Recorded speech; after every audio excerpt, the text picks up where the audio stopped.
All right, so I'm just really going to do this in one take and never mind all the mistakes or anything like that. But what we have here is a Chipson Les Paul custom silver burst with a flame maple top. Now, this is a Chipson, a Chinese purchased guitar. It is not an American made guitar. Under no circumstance are you to imply that it is, because you're just dumb if you do. So, anyways, without further ado, we shall continue. So, I went ahead and took off the plate, obviously, because the font didn't match. It was clearly false, which was okay. But here's the first mistake that I did notice in that. Hopefully that comes into focus pretty good. Yeah, they missed a little bit right there. They got it, but yeah, like, yeah, kind of show that. I had it inspected. Yes, that is in fact a real ebony fretboard. It is real. It is horribly underconditioned. Yes, there is absolutely no lemon polish on there or anything like that. The pickups are original. I will be posting another video doing sound tests so that way you could hear the pickups. I will admit to you now in this video, spoiler alert, these are non-wax dipped pickups. So if you're trying to put this on a high gain amp, good luck with your ears, buddy. You're going to deserve the noise you're going to get, man. And that's what happens to people who do stupid stuff, I guess. Yeah, see, kind of rare, you know, the metal thing there. You can see some scratches on it, kind of been polishing on it a little bit to kind of give y'all some pizzazz and pop. But other than that, it is, I'd say 99% exactly as it came, or probably less than that, actually, like 90%, I would say. I did have this thing when it came. It wasn't unplayable when I got it. There's plenty of boxing videos. If you guys want to do a boxing video, go watch those guys. There's thousands of them all over the internet. Be my guest to stop now and go look at that if you want to get a first-hand experience from what it's like to get these things in the mail.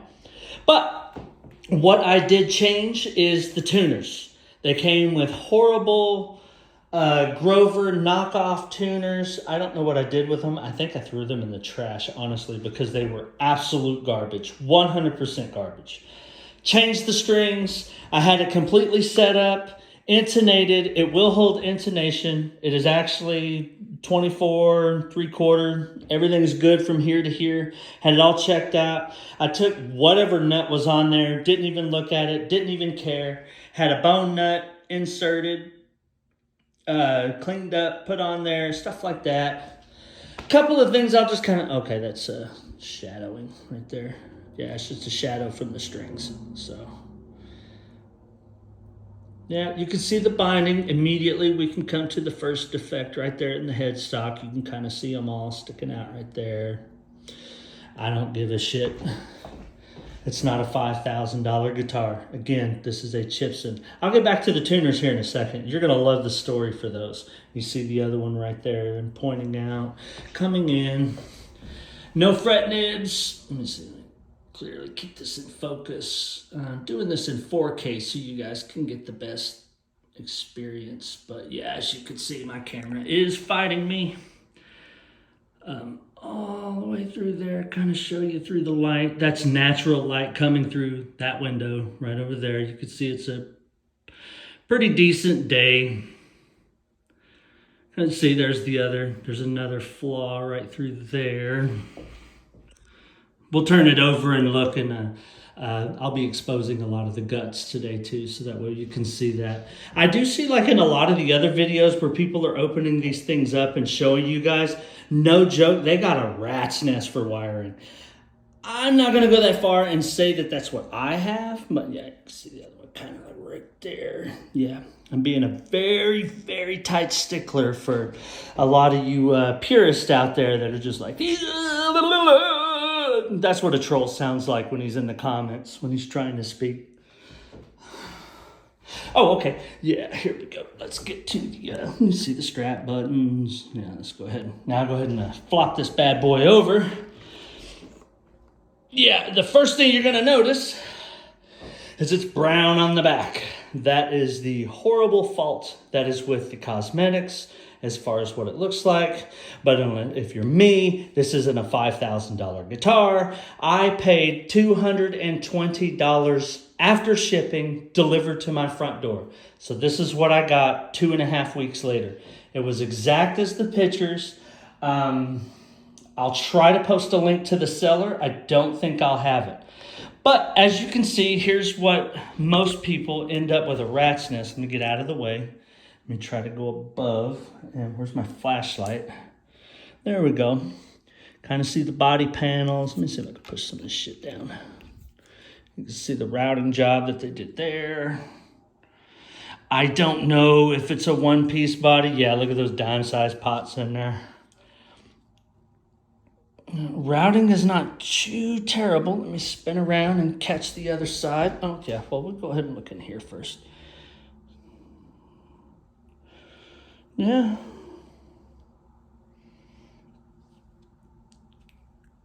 Yeah, I don't know. You tell me. Oh, okay. So we'll stop at the tuners. I'm jumping all over the place. As you can see, it's 100% fake. It is not real, not real, not real. Okay. Now that we have said that 100 times, these tuners are off of a 1975 Ibanez pre-lawsuit Les Paul Custom. They hold tune better than the Gibson tuners, so that is why they are on here. Let's see. Okay, so let's get the flashlight back out there. Let's see if we can get some in there. Yeah, I can't tell if it's a one-piece body or what or why or anything, but there you go. I'll do my best to hold still so you guys can do a good, thorough investigation. And you can tell me.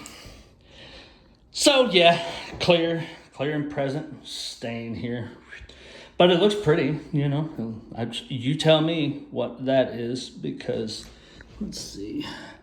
I'll stack it to the side. Let's see if that helps. There you go. All right. Now, the other, let's take a look at some of the binding, I guess. Let's see. Now, I'm not seeing anything. You guys, yeah, probably right there. No, it doesn't feel, I don't feel it in my finger, so.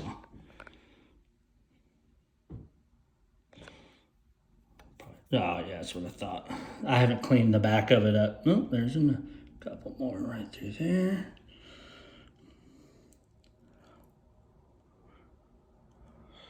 Yeah, I don't see any more binding going all the way around. I don't believe this thing came with a pick guard. Yeah, that's the other thing I was thinking of. I don't think they came with a pick guard. Heel joint looks pretty good. Everything's seated in. Oh yeah, here we go. You see it? By its location, I would say however they painted this before this was dried, they set it in a guitar stand. And it caused the dimples across the neck. Yes, you can feel it with your fingers, but you've got to really be trying. Like now, yeah, I can feel that. No, that does not paint or flaw. No volute, no scarf joint. There's nothing hidden in there. I will be eventually sanding this down to kind of get this lacquer off. I've never been a fan of this, and yes, in the humidity, it has been raining for the past few days of where I'm at. And yeah, your hand just sticks to that. See, I'm not even trying and I pushed the guitar. Yeah, so, but yeah.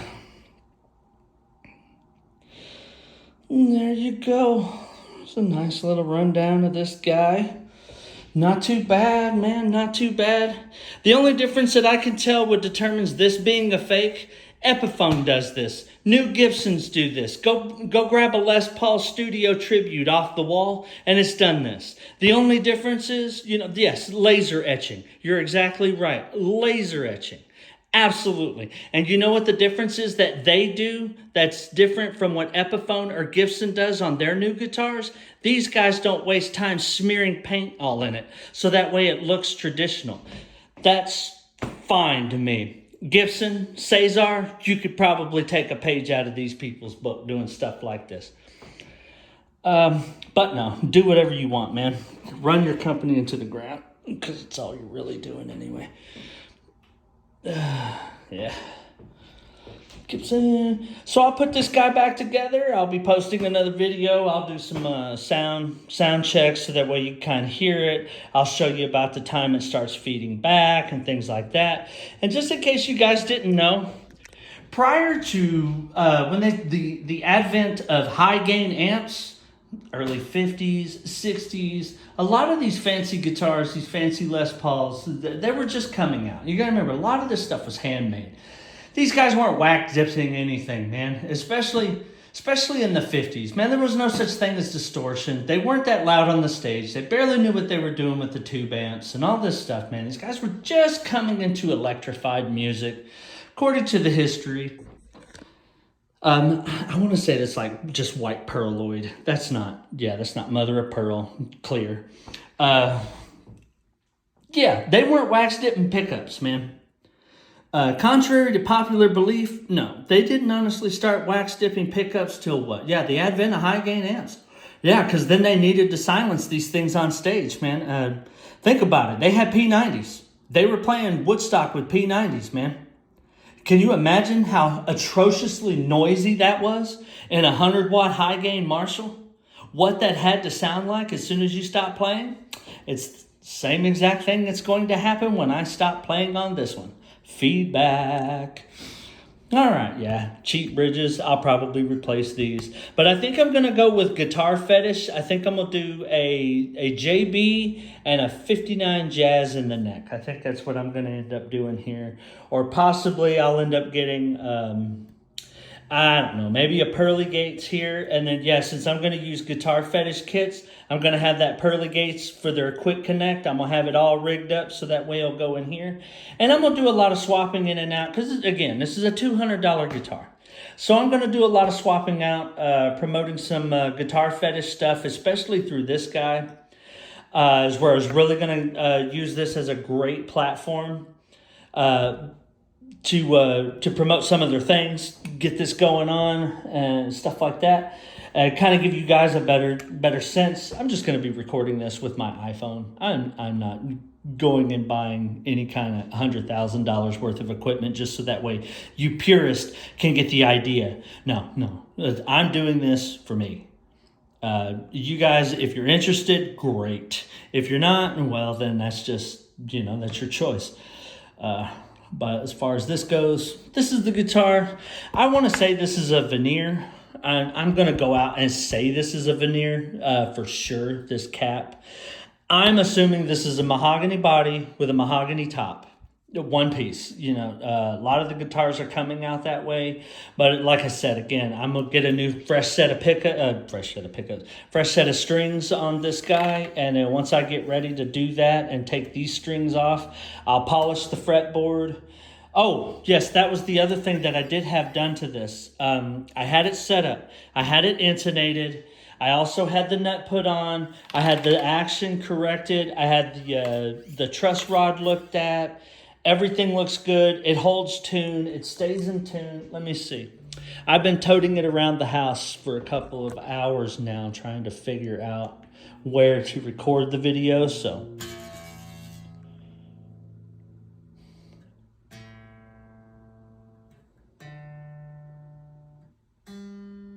that's generally what happens to mine. It doesn't fall out. And then plus it is wintertime too here. So yeah, temperature constantly fluctuates in my house. So it's probably gonna be a determining factor of why it raises tune. Maybe the neck stiffens up. Figure once it warms up here, it'll loosen up or whatever. I don't know. But well, here you go. Gibson Les Paul Custom Silver Burst Flame Top. Eat your heart out, Adam. Mine looks better.